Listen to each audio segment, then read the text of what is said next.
23 अप्रैल को सांसद नवनीत राणा और उनके पति विधायक रवि राणा की गिरफ्तारी के साथ ही हनुमान चालीसा पर महाराष्ट्र की राजनीति को गर्म करने वाला मामला चाय विवाद से गुजरता हुआ अब डी कंपनी तक पहुंच गया है।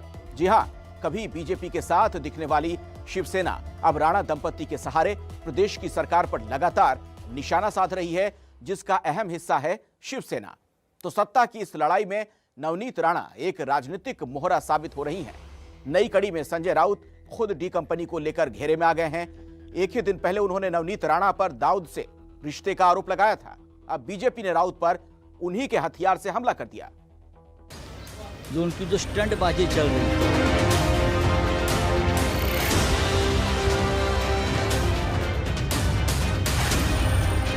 मुंबई का और महाराष्ट्र का जो माहौल खराब करने की कोशिश हो रही थी, हनुमान चालीसा से लेकर लाउड स्पीकर तक, उसके पीछे एक बहुत बड़ी अंडरवर्ल्ड की साजिश है।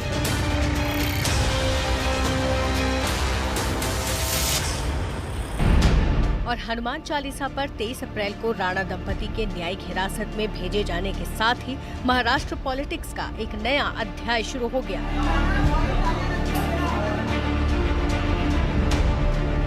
इस चैप्टर में नवनीत राणा के सहारे बीजेपी और शिवसेना एक दूसरे पर लगातार हमला कर रहे हैं। बढ़ते बढ़ते विवाद अब दाऊद तक पहुंच गया है। संजय राउत ने राणा का कनेक्शन टी गैंग से बताया। कहा कि नवनीत ने दाऊद के साथी यूसुफ लकड़ावाला से 80 लाख का लेन देन किया था। तो अब खुद राउत लकड़ावाला को लेकर घेरे में आ गए हैं। क्या दाऊद से है राणा दंपति के रिश्ते?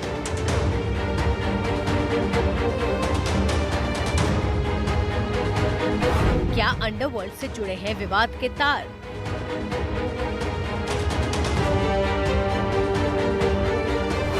डी कंपनी तक कैसे पहुंचा हनुमान चालीसा का विवाद?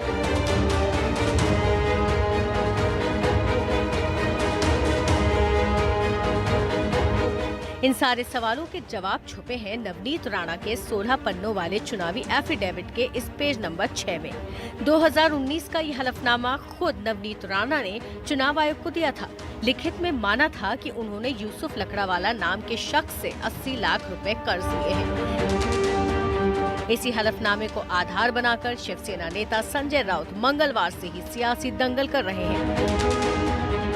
राउत का आरोप है कि यूसुफ लकड़ावाला के तार टी गैंग से जुड़े हैं, इसीलिए मामला सीधे सीधे राष्ट्रीय सुरक्षा से जुड़ा है। तो क्या अब ईडी उनसे इस मामले में पूछताछ करेगी? 200 करोड़ के मनी लॉन्ड्रिंग मामले में ईडी ने उसको अरेस्ट किया था। लकड़ावाला के जिसके साथ आर्थिक व्यवहार हो गए थे, फिनेंशियल ट्रांजैक्शन हुए थे, वो सबकी जांच हो गई। लेकिन एक ट्रांजैक्शन ऐसा था जो नवनीत राणा के साथ हुआ था 80 लाख, उसकी जांच क्यों नहीं हो गई? मुंबई का और महाराष्ट्र का जो माहौल खराब करने की कोशिश हो रही थी, हनुमान चालीसा से लेकर लाउड स्पीकर तक, उसके पीछे एक बहुत बड़ी अंडरवर्ल्ड की साजिश है। जल्दी और बड़े खुलासे होने वाले हैं। अब राणा का सहारा बनकर फिर से बीजेपी सामने आई है। बीजेपी नेता मोहित कंबोज ने कुछ ऐसी तस्वीरें सार्वजनिक कर दी हैं जिसमें महागाड़ी सरकार फंस गई। ये पहली तस्वीर यूसुफ लकड़ावाला की बेटी की शादी की है, जिसमें महाराष्ट्र के पूर्व सीएम और कांग्रेस नेता विलासराव देशमुख ने शिरकत की थी। दूसरी तस्वीर में तो खुद शरद पवार के साथ लकड़ावाला चिपक कर खड़ा दिख रहा है। तीसरी तस्वीर में एनसीपी नेता माजिद मेमन तो उसके कंधे पर हाथ रखे दिख रहे हैं। और लकड़ावाला की ये धुंधली तस्वीर तो राजीव गांधी के साथ है, जिसमें दोनों मुस्कुराकर मिल रहे हैं। और इन तस्वीरों के आधार पर बीजेपी ने आरोपों का एक आईना संजय राउत को दिखा दिया, कुछ और दावे कर दिए। वो बिल्डिंग किसने बनाई? यूसुफ लकड़ावाले ने। नवनीत राणा, रवि राणा ने यूसुफ लकड़ावाले से वो घर खरीदा, उसकी पेमेंट उन्होंने की। अब लेना और देना इनको नहीं पता है, और इनको यही नहीं पता, पूरी जानकारी नहीं है, और सिर्फ ये क्या है, 2 मिनट के मजे के लिए ट्विटर के ऊपर या टीवी पे आके आरोप लगाते। यूसुफ लकड़ावाला बॉम्बे का इतना बड़ा बिल्डर है जिसके संबंध संजय राउत से खुद के हैं। एवरशाइन करके की रिजॉर्ट करके महाबलेश्वर में उसका 5 स्टार होटल है। संजय राउत जाके वहां रुकते हैं, उनके अच्छे मित्र हैं। आज किसी के मरने के बाद ऐसे झूठे आरोप लगा रहे हो, संजय राउत को शर्म आनी चाहिए। आज पवार साहब के भी संबंध यूसुफ लकड़ावाला के साथ, माजिद मेमन के संबंध यूसुफ लकड़ावाला के साथ, उद्धव जी के खुद के संबंध, अहमद पटेल के संबंध, राजीव गांधी उनके यहाँ पे घर पे आते थे प्राइम मिनिस्टर, वो राजीव गांधी से मिले जाते। तब दाऊद किधर था? तब दाऊद के आदमी नहीं थे। तो बात राणा दंपत्ति से शुरू हुई और अब कांग्रेस एनसीपी के नेता कटघरे में खड़े हैं। नवनीत राणा वर्सेस उद्धव ठाकरे विवाद हनुमान चालीसा से डी कंपनी तक पहुंच गया और इस विवाद में जो नाम सामने आ रहा है वो है यूसुफ लकड़ावाला। तो यूसुफ लकड़ावाला है कौन? राउत जिस लकड़ावाला की बात कर रहे हैं वो उनके मुताबिक दाऊद का आदमी था, जबकि मुंबई में 2 लकड़ावाला मशहूर हैं। 200 करोड़ के मनी लॉन्ड्रिंग मामले में ईडी ने उसको अरेस्ट किया था, लकड़ावाला। एक ट्रांजैक्शन ऐसा था जो नवनीत राणा के साथ हुआ था 80 लाख, उसकी जांच क्यों नहीं हो गई? संजय राउत ने नाम लिया यूसुफ लकड़ावाला। अब मुंबई में यूसुफ लकड़ावाला के नाम से जो शख्स मशहूर था उसकी मौत पिछले साल हो गई है। यूसुफ लकड़ावाला मुंबई के मशहूर बिल्डर थे। उन्होंने शहर में कई रिहायशी इमारतों का निर्माण किया था। इसके अलावा वो फिल्म फाइनेंस का भी काम करते थे। वो मुंबई के 2 सिनेमा घरों और हिल स्टेशन महाबलेश्वर के एक रिजॉर्ट के मालिक थे। साल 2019 में यूसुफ लकड़ावाला की गिरफ्तारी हुई। एनफोर्समेंट डायरेक्टरेट ने इस आरोप में लकड़ावाला को गिरफ्तार किया था कि उन्होंने मुंबई के पास खंडाला में हैदराबाद के एक पूर्व नवाब की जमीन पर गैरकानूनी तरीके से कब्जा कर लिया था और मनी लॉन्ड्रिंग की थी। उन पर सरकारी अधिकारियों को कागजात में गड़बड़ी करने के लिए 50 करोड़ रुपए तक की रिश्वत देने का भी आरोप लगा। यूसुफ लकड़ावाला को 12 अप्रैल 2019 को अहमदाबाद एयरपोर्ट से उस वक्त गिरफ्तार किया गया था जब वो देश छोड़कर भागने की फिराक में था। हालांकि फरवरी 2021 में लकड़ावाला को जमानत मिल गई थी, लेकिन 28 मई 2021 को लकड़ावाला को ईडी ने फिर गिरफ्तार किया था। ये गिरफ्तारी एक जमीन को अवैध रूप से कब्जा करने के मामले में हुई थी और 4 महीने बाद 9 सितंबर 2021 को आर्थर रोड जेल में लकड़ावाला की मौत हो गई थी। गिरफ्तारी के बाद लकड़ावाला को मुंबई की आर्थर रोड जेल में भेजा गया, जहां पता चला कि उन्हें कैंसर है। जेल के अस्पताल में ही उनका इलाज चल रहा था। एक दिन उनकी तबीयत कुछ ज्यादा ही बिगड़ गई और उनकी मौत हो गई। जाहिर है अपने ऊपर लगे इस संगीन आरोप पर सफाई देने के लिए नवनीत राणा सामने नहीं आ पा रही, क्योंकि वो सलाखों के पीछे हैं। उनके वकील की तरफ से भी कोई बयान नहीं आया है, लेकिन उनके बचाव में बीजेपी के नेता मोहित कंबोज आ गए।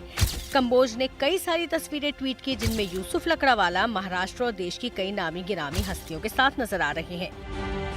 मोहित कंबोज ने बताया कि जिस 80 लाख रुपए की बात संजय राउत कर रहे हैं, दरअसल वो लेन देन एक घर के सौदे को लेकर हुआ था, जो कि राणा दंपति ने यूसुफ लकड़ावाला से खरीदा। कंबोज के मुताबिक संजय राउत खुद भी यूसुफ लकड़ावाला के दोस्त रह चुके हैं। यूसुफ लकड़ावाला बॉम्बे का इतना बड़ा बिल्डर है जिसके संबंध संजय राउत से खुद के हैं। एवरशाइन करके की रिजॉर्ट करके महाबलेश्वर में उसका 5-स्टार होटल है। संजय राउत जाके वहां रुकते हैं, उनके अच्छे मित्र हैं। आज किसी के मरने के बाद ऐसे झूठे आरोप लगा रहे हो, संजय राउत को शर्म आनी चाहिए। इस सिलसिले में यूसुफ लकड़ावाला के परिवार से बातचीत करने की कोशिश एबीपी न्यूज ने की, लेकिन परिवार की ओर से बताया गया कि वो राजनीतिक आरोप प्रत्यारोप के पचड़े में नहीं पड़ना चाहते। दरअसल यूसुफ लकड़ावाला के अलावा मुंबई में एक और लकड़ावाला भी चर्चित रहा है, जिसका नाम है इजाज यूसुफ लकड़ावाला। दरअसल इजाज लकड़ावाला एक गैंगस्टर है जो पहले दाऊद गिरोह के लिए काम करता था, फिर उसने छोटा राजन गिरोह के लिए काम करना शुरू किया और उसके बाद अकेले ही अपना गिरोह चलाने लगा। अब सियासी हलकों में ये चर्चा हो रही है कि कहीं संजय राउत कंफ्यूज तो नहीं हो गए, एक कहानी में उन्होंने कहीं दूसरे लकड़ावाला को तो फिट नहीं कर दिया। इस बीच वापस इस कहानी के मुख्य किरदार की ओर रुख करते हैं। नवनीत राणा ने पुलिस पर बदसलूकी का आरोप लगाया था, लेकिन पुलिस ने एक वीडियो जारी करके खुद राणा के दावे पर सवाल खड़ा कर दिया। मामले की परतें लगातार खुल रही हैं और अब अदालत में पेशी के वक्त जज के सामने पुलिस के व्यवहार पर दिए नवनीत राणा के एक बयान ने फिर से राणा पर ही सवाल उठा दिया।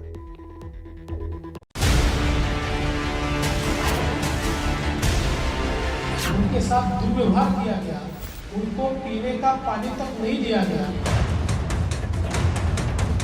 मुंबई पुलिस को आप क्यों बदनाम कर रहे हैं? नवनीत राणा दलित समाज की है और उनके ऊपर अन्याय बिल्कुल नहीं होना चाहिए। झूठ के पुलंदे बांधते हैं उनको उजागर करना हमारी रिस्पॉन्सिबिलिटी है। नवनीत राणा और उनके पति रवि राणा के साथ पुलिस स्टेशन में बदसलूकी का मामला महाराष्ट्र की सियासत में गोल गोल घूम रहा है और इस सियासत में पार्टी बन गई है मुंबई पुलिस, क्योंकि आरोपों के घेरे में वही है और यही वजह है कि मंगलवार को मुंबई पुलिस कमिश्नर ने एक वीडियो ट्वीट किया जिसमें राणा दंपति खार पुलिस स्टेशन में चाय पीते नजर आए।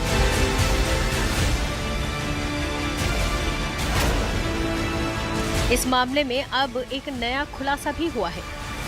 नवनीत राणा और रवि राणा की गिरफ्तारी के बाद जब उन्हें कोर्ट पे पेश किया गया तो जज ने दोनों से पूछा था कि क्या उनकी कोई पुलिस के खिलाफ शिकायत है। इसके जवाब में नवनीत राणा और रवि राणा ने कहा कि पुलिस के खिलाफ उनकी कोई शिकायत नहीं है। ऑर्डर की रिमांड कॉपी एबीपी न्यूज के पास मौजूद है। लेकिन कस्टडी मिलने के बाद उन्होंने पुलिस पर ये संगीन आरोप लगा दिए, जिस पर मुंबई पुलिस ने 15 सेकंड का वीडियो जारी कर अपना पक्ष रख दिया। अब इसी वीडियो को लेकर शिवसेना के हौसले बुलंद हैं। प्रतिशोध की हमारी क्यों भावना होगी? जिस तरीके की भाषा का इस्तेमाल करती हैं, जिस तरीके से कॉन्स्टिट्यूशनल बॉडीज को चैलेंज करती हैं, इलेक्टेड रिप्रेजेंटेटिव भी एक फेक सर्टिफिकेट पे बनी, स्कूल लीविंग सर्टिफिकेट भी फेक है, राशन कार्ड जो वेलफेयर स्कीम्स भी अप्लाई की वो भी फेक की हैं, तो हमें उनसे क्या प्रतिशोध?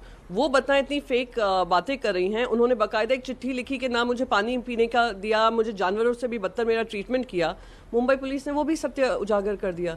ये Bunty and Babli police station में आराम से बैठे हैं, गपशप कर रहे हैं, उनके सामने चाय रखा है, उनके सामने पानी भी है, उनके सामने और भी सामान है। तो मुंबई पुलिस को आप क्यों बदनाम कर रहे हैं? लेकिन ये सिर्फ एक पहलू है। इस मामले में कई सवाल भी उठ रहे हैं। पहला सवाल, मुंबई पुलिस ने सिर्फ 15 सेकंड का वीडियो क्यों जारी किया? दूसरा सवाल, सांता क्रूज थाने का वीडियो क्यों जारी नहीं हुआ? तीसरा सवाल, क्या मुंबई पुलिस कुछ छुपा रही है? The complaint of my client Navneet Kaur Rana of being subjected to ill treatment is in relation to the detention not at Khar police station but it is in relation to the detention at the lockup of Santa Cruz police station. Mumbai police के सूत्रों के मुताबिक एक और video जारी हो सकता है, लेकिन उससे पहले मुंबई पुलिस कमिश्नर संजय पांडे गृह मंत्री दिलीप वलसे पाटिल से मिलने पहुंच गए। जेल में बंद नवनीत राणा भी पीछे हटने को तैयार नहीं है। सियासी लड़ाई में अब उन्होंने चिट्ठी वाला एक और दांव चल दिया है। इस बार ये चिट्ठी है शिवसेना नेता संजय राउत के खिलाफ और इस पर पता है दिल्ली पुलिस कमिश्नर का। दिल्ली पुलिस कमिश्नर को भेजी शिकायत में नवनीत राणा ने अपने खिलाफ संजय राउत ने जाति सूचक शब्दों का इस्तेमाल करने का आरोप लगाया है। इतना ही नहीं तो उन्होंने ये भी कहा है कि एक टीवी चैनल को दिए इंटरव्यू में संजय राउत ने उन्हें 20 फुट जमीन में गाड़ने की धमकी दी थी। उन्होंने जो कमिश्नर से अपील की है उसमें साफ तौर पर ये पत्र में लिखा है कि शिवसेना के कार्यकर्ता और संजय राउत के खिलाफ SC/ST एक्ट के तहत मामला दर्ज किया जाए। जाहिर है नवनीत राणा ने ये दांव इसीलिए चला है कि दिल्ली पुलिस केंद्रीय गृह मंत्रालय के तहत आती है और मामला बढ़ा तो संजय राउत की मुश्किल बढ़ सकती है। मुंबई से संवाददाता रौनक कुकड़े की रिपोर्ट।